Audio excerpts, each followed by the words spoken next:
Hey folks, Schneider here. Let's talk about this for a second. I've had a few people say that I have been mysteriously silent about the state of the disunion, which is what I call it, the state of the disunion. This is not a state of the union because at this present moment we are not a union. We are a country truly divided. However,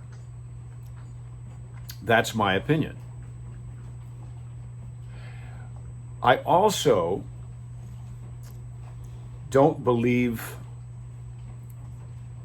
for a moment that we are actually divided 50-50. I believe we aren't even divided 80-20 or 90-10. I believe at best, because of my own analytics and my own, watching what people say. By the way, thank you very much for supporting so wholeheartedly Stand On It. My gosh, it's doing great. It's doing great at the store. It's doing great on Cineflix DOD. It's just doing great. So thank you for that.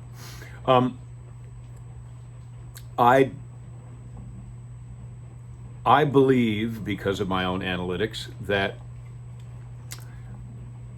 there are far fewer people out there, they just happen to be loud,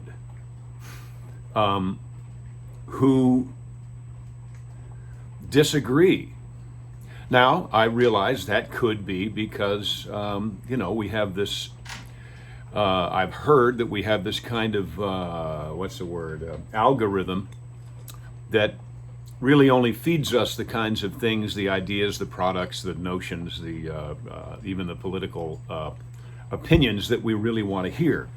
Now, I find it hard to believe that if that is true, that the big tech folks are upset with us for responding to the algorithms that they have been feeding us. So I'm on the fence about that. I don't really know that that's true.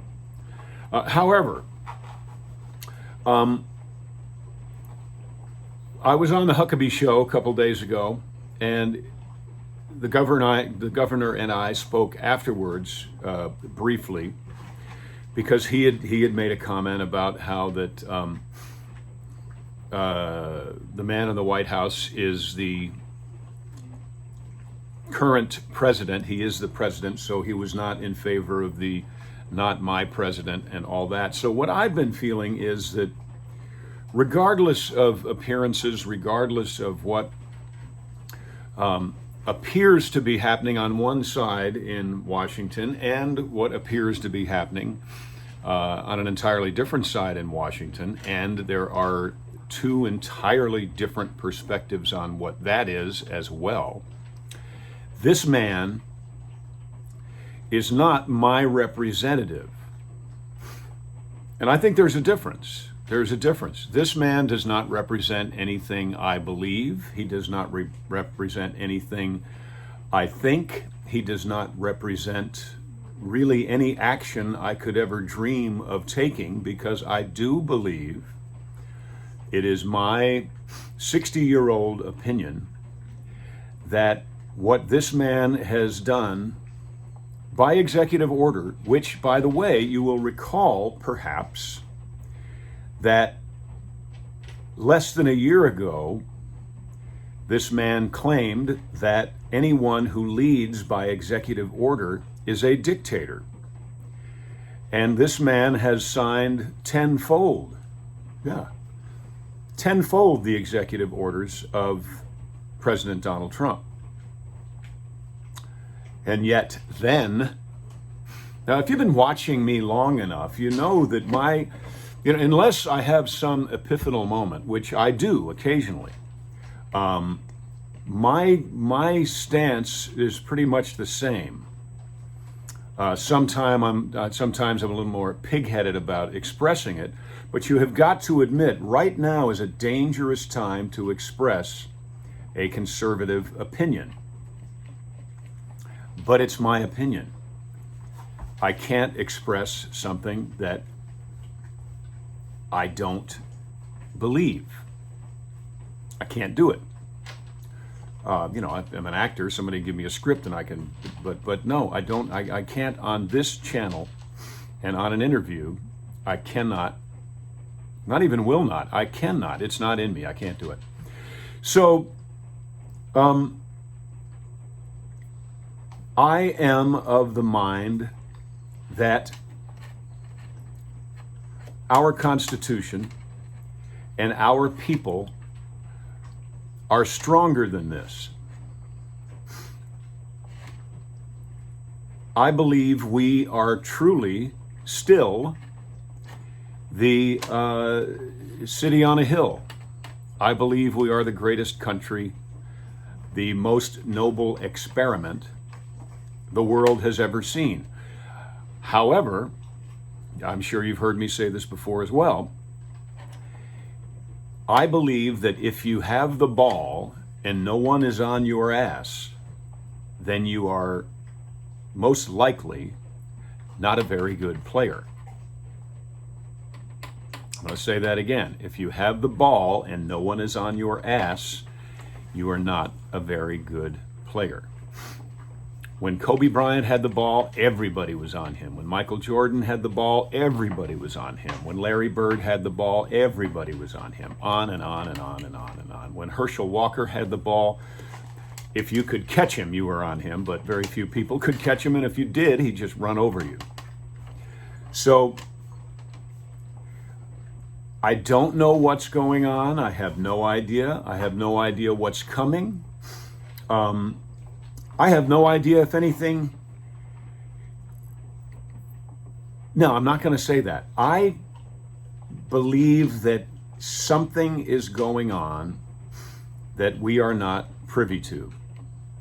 And I believe that because, as I said, I believe that our Constitution is very strong. I believe we do have to have secure borders. I do believe that we need to have better unemployment. I believe that we should have health care for our people in our country first. I believe we should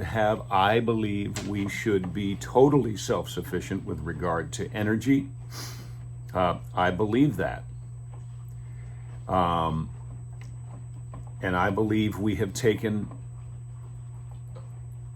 apparently, some steps in the last couple of weeks to cripple us, not only here, but in the global marketplace.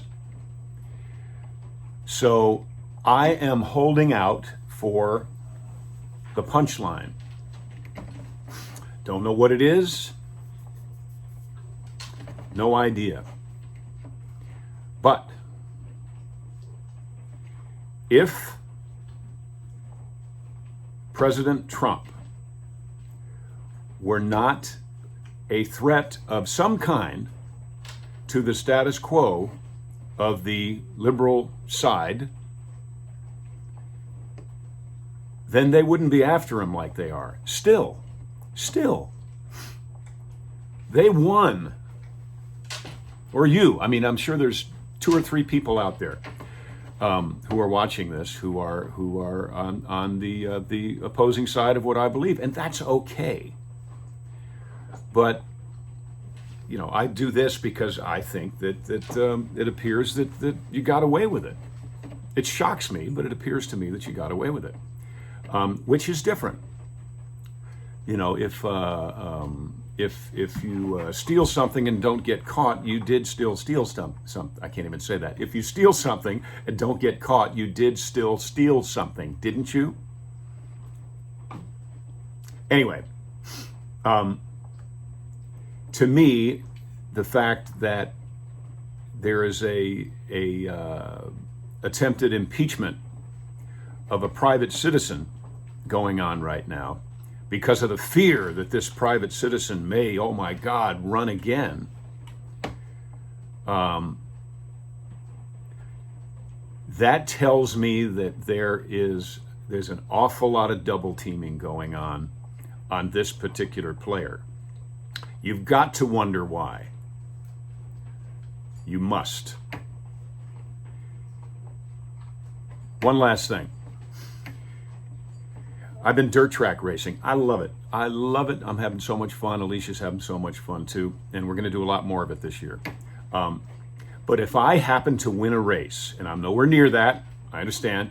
If I happen to win a race and someone came up to me and said, I want to see your car, I want to look at your engine, I would say, so do I, because my God, I can't believe I won this race.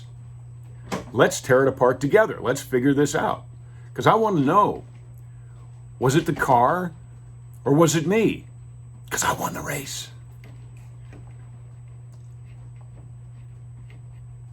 However, there are those, if you were at a race and someone won the race and someone said, I want to look at your car, and they said, oh, no, there's nothing to see in my car. My car's fine.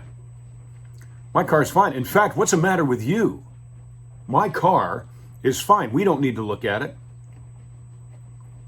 Well, I've got some judges over here that would like to look at it. Can you show them the paperwork? Well, sure, I'll show them the paperwork. The judges look at the paperwork and say, oh, we can't look at that. Anyhow, yep, I still believe that. Take that. What's the guy's name? Not Papanopoulos, Acidophilus, whatever in the world his name is. Here's what I have to say to him. Just admit it. Come on. You are elated because you got away with it. My opinion. You're not elated because you won. You're elated because you got away with it. Apparently. All right, I want to know what you're thinking. Even if you hate me. I've had people say, oh, I grew up watching Dukes of Hazzard, now I can't stand you. That's okay. Go somewhere else. There's a lot of places to go. Okay? So I'm going to run out. I'm going to take a nap with my MyPillow. And by the way, we are buying MyPillows and sending them to homeless veteran shelters. If you are in agreement with that, and I think Mike is a great guy, and I would go to his site, and if you have the wherewithal to do so, homeless shelters need pillows. So it would be great, especially homeless veteran shelters. So please do that if you have the ability to do so. If you haven't seen Stand On It, check it out right here, johnschneiderstudios.com or cineflixdod.com. That's also where our new film will be coming out at the end of this month. It stars Barry Bostwick and Brandy Roderick, Vernon Wells, Ruth Buzzy. She's wonderful. Ruth Buzzy is wonderful. Laura Caluette. It's a great film. You guys and girls take care. I will see you down the road. And no matter what, these are some interesting times. Bye.